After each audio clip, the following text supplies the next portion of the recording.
Hey guys, how you doing tonight?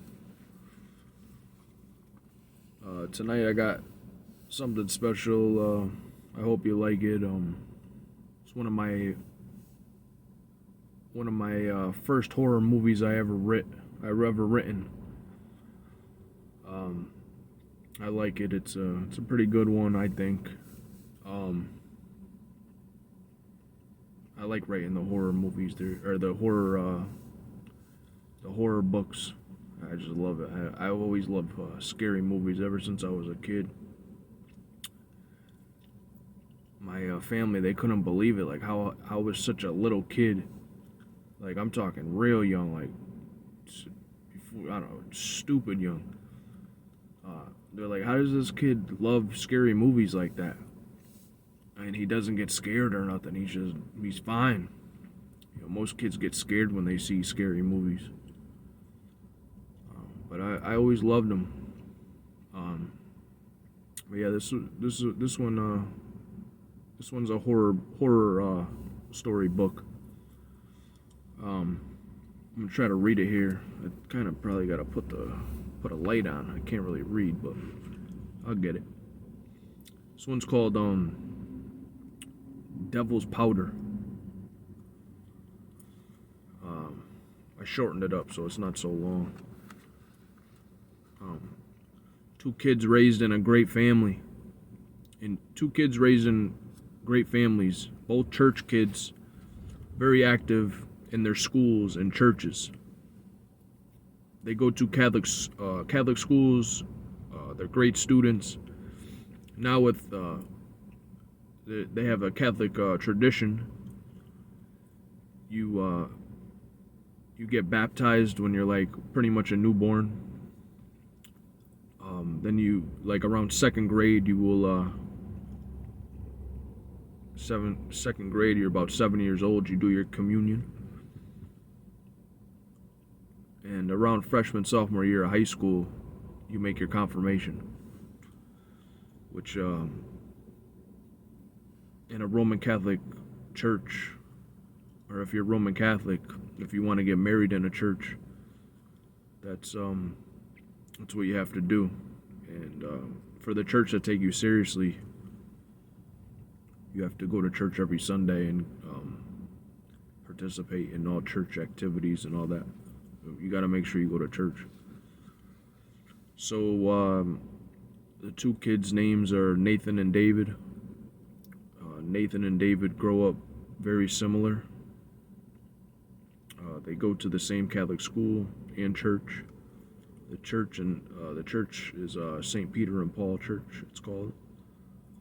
They are best friends, and their families are friends too. They grow up with a lot of love and support by their families, and the members of their families is such as aunts, uncles, grandparents, etc. It's almost unreal how these two families are so much alike. You would think it's impossible. Now Nathan and David both play sports together. Also, they're on a basketball team for the school, for their church also, and they play for summer leagues also. They're good athletes. They work well with each other. They know how each other moves from being best friends, and that helps in a team sport. Knowing each other, you know where each other's gonna be. You know each other. You know each other well. You're best friends, and that helps in sports also. I think I already said that. These two kids grow up normal boys who also do dumb stuff sometimes, as boys will do, such as trespassing on property they are not supposed to be on, fighting with other kids. They did everything together. They ride BMX bikes, hit jumps, do tricks on the BMX bikes. They go jump in random people's pools and then run off, like pool hopping.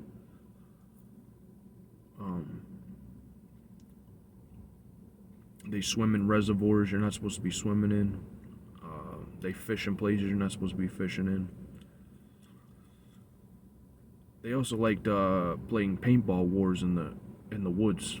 They get their paintball guns and shoot at each other or whatever. Put their gear on. Now these guys are in 8th grade now and have a lot of friends. Some of the same friends, but some different. And 8th grade was when David's friend introduced marijuana to him, and Nathan wasn't around. David smokes. He smokes marijuana for the first time because he is pressured into it by his friends. He tells Nathan about it, and Nathan isn't happy about it. He isn't happy about it neither. And neither is David. So now they are both hanging out with these kids another time, and they are smoking it again. So David tells Nathan no. But they all do it anyway. They all smoke it anyway. David doesn't like it though, and Nate says the same. He doesn't like it either. Now these guys are in high school. These guys are in high school now and they make their confirmation finally. Final part of the Catholic tradition. Well, it's not the final part, but it's as far as growing up and doing classes or whatnot. That's the conclusion right there. They make their confirmation together, and they're still playing basketball together.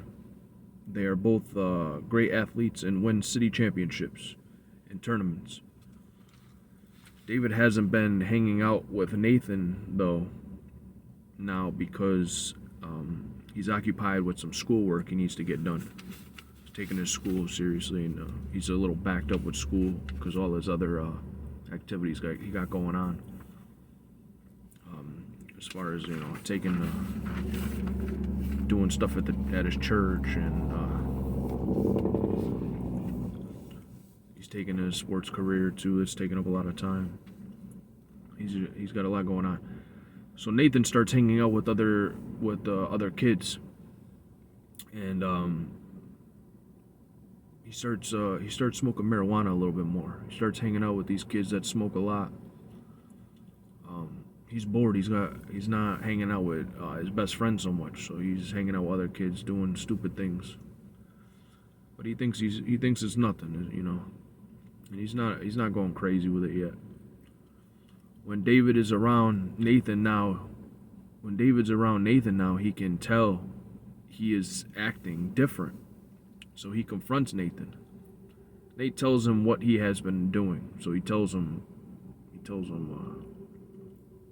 he's honest with him. David goes to the other kids and knocks one of the kids clean out, punches him right in the face. He didn't want to do that, but the kid got smart with him when he was trying to talk to him about it. The kid said something he didn't like, so he punched him in the face and knocked him out. And everybody backed up. Nobody was messing with him.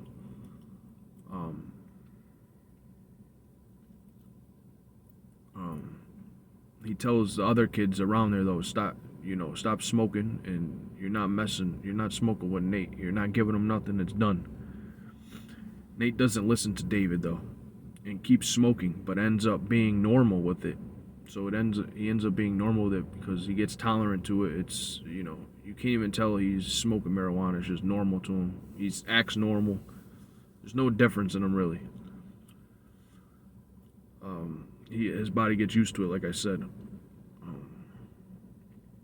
Now these guys both graduate high school at the same time.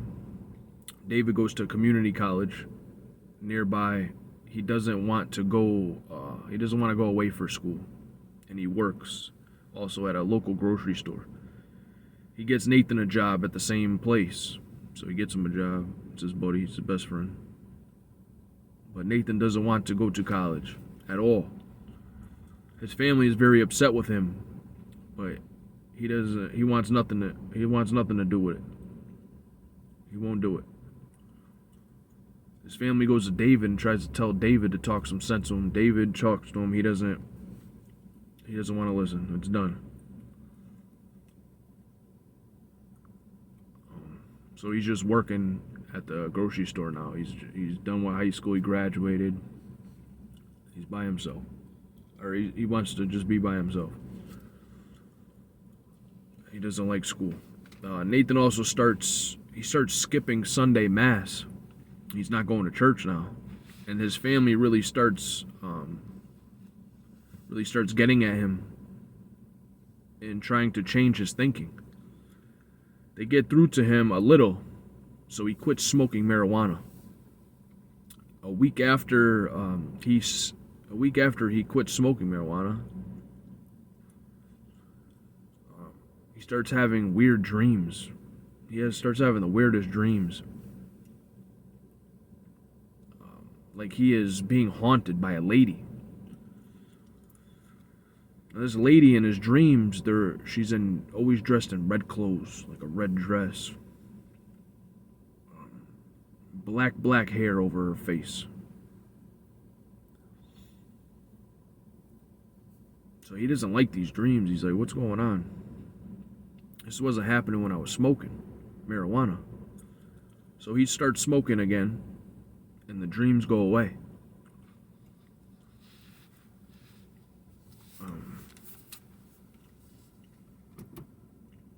Turn this off for a second. I can't read. Let alone my handwriting's terrible. Then he quits again, and the dreams start up again. So he quits smoking again, and they start up again. He tells David about it, and David says, you have to start coming back to church and stop smoking marijuana.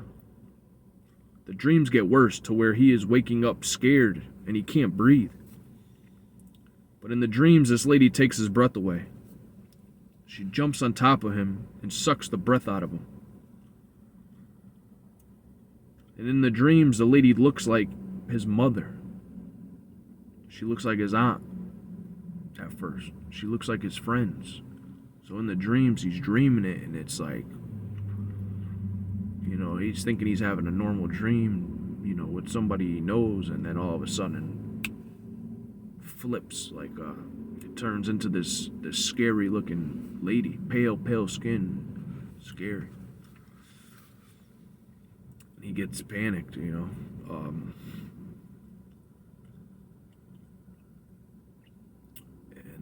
she would change, and then she would jump on him in his sleep. He can't deal with it anymore, so he starts smoking again after he had quit for a couple times now. But he starts going to church. He starts going back to church, though, and helping out over there with dinners, fundraisers, along with David, his buddy. At the grocery store, they hire a new guy. And Nathan gets friendly with this guy and tells him what he was experiencing as far as his dreams go. And the guy tells him, you need medication, and you will be fine, he says. Here, take one of these, but I need $10 for it. And Nathan buys it, doesn't smoke.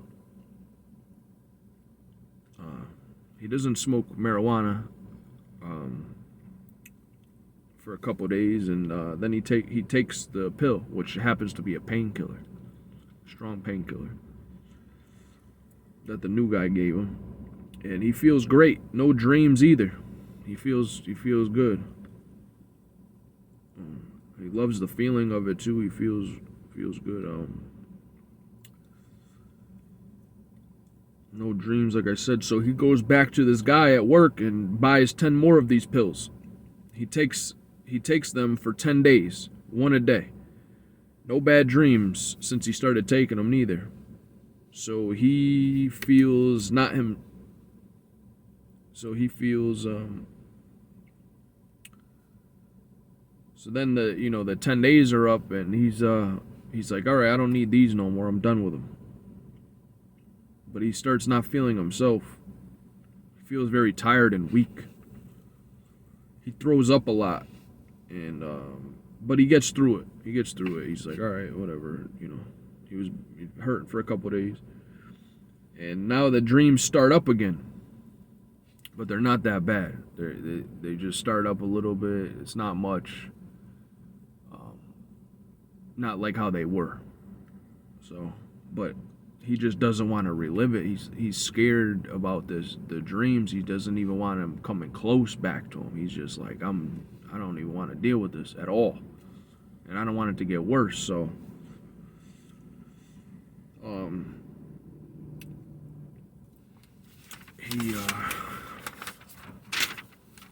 he goes and sees the guy at work that's giving him this, and the guy says, I have the pills, but they are smashed up already. My dealer had a problem getting them, so they had to smash all of them to get them in a secret compartment to smuggle them in. For some reason, Nathan believes this guy and buys the powder, and now he has to sniff it. Okay? He does that. He does that when he gets home and throws up immediately.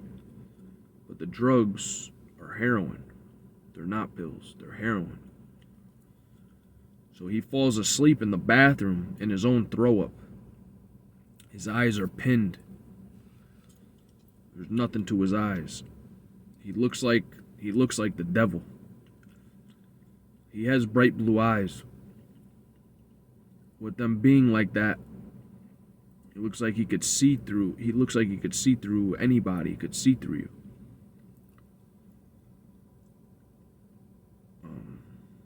And he continues to use the powder.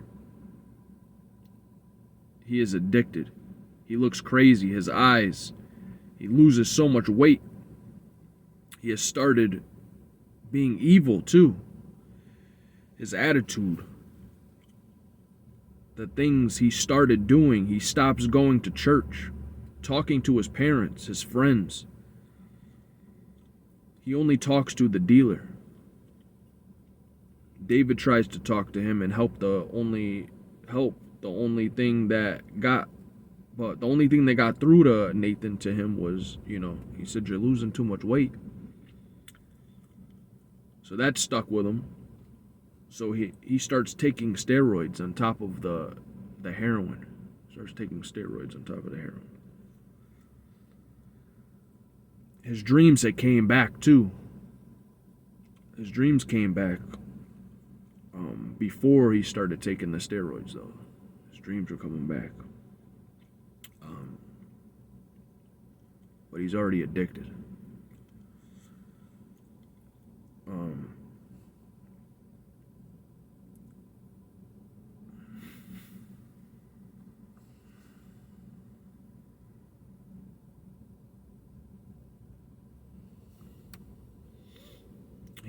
He gets the steroids too from the dealer that he's working with, that's giving him this stuff. He gets him that too.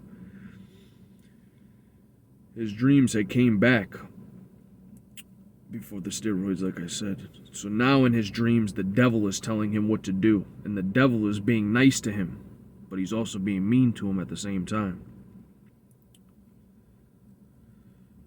He is a walking freak show now that he's on heroin and steroids. He just looks nuts. This dude just looks crazy.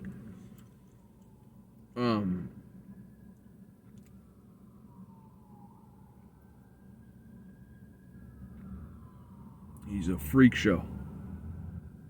He starts fights with people for no reason.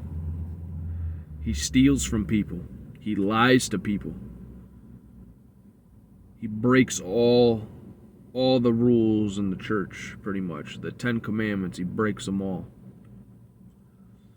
He is very mean to David, his best friend, and everyone. He starts wounding people, like shooting them in the legs and arms. Stabbing legs and arms.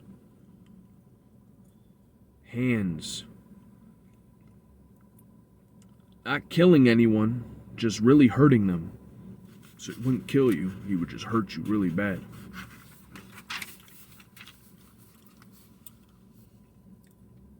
Nathan starts speaking in weird languages. No one knows what he's talking about. It's not even a language.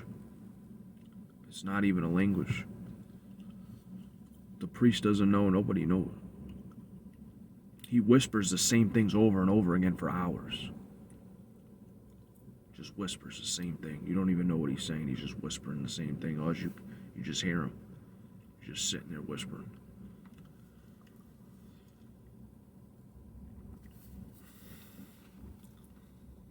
The devil is behind him, teaching him stuff, telling him that his religion is weak and is not going to last, and that he will take care of him. The devil's got him doing all this stuff. Took over him.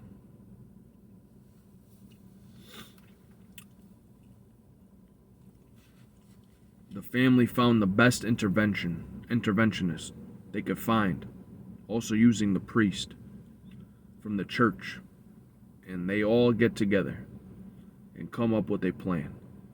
The plan is to lock Nathan in his parents' room with nothing but a bed and a TV in there, with barred windows, 3 locks on the outside door, so he can't get out. So that's what they do. After one day of nothing at all but food they left out, they gave him a small dose of methadone, which is what they give you when you come off heroin. Every day for 2 weeks, that's what they gave him. It was that and food.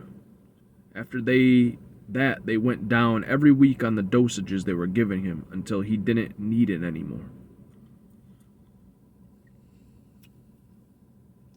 But before all this, he was in that room pulling his hair out, pulling his nails out, smashing his head up against the wall. This guy looked, he was possessed. He was a mess.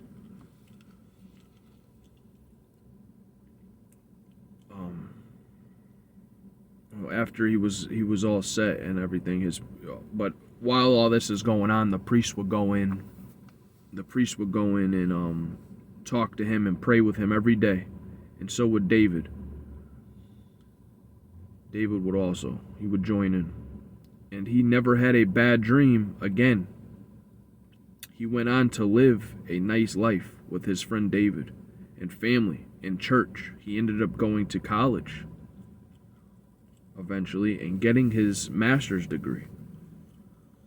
Never looking back, he blames the church for the best defense against the evil, and he is thankful for that. So he says if it wasn't for the church and the priest, who knows what the devil would have did to him. It was already bad, and it was getting worse and worse. But the family did what they could and got him the help he needed.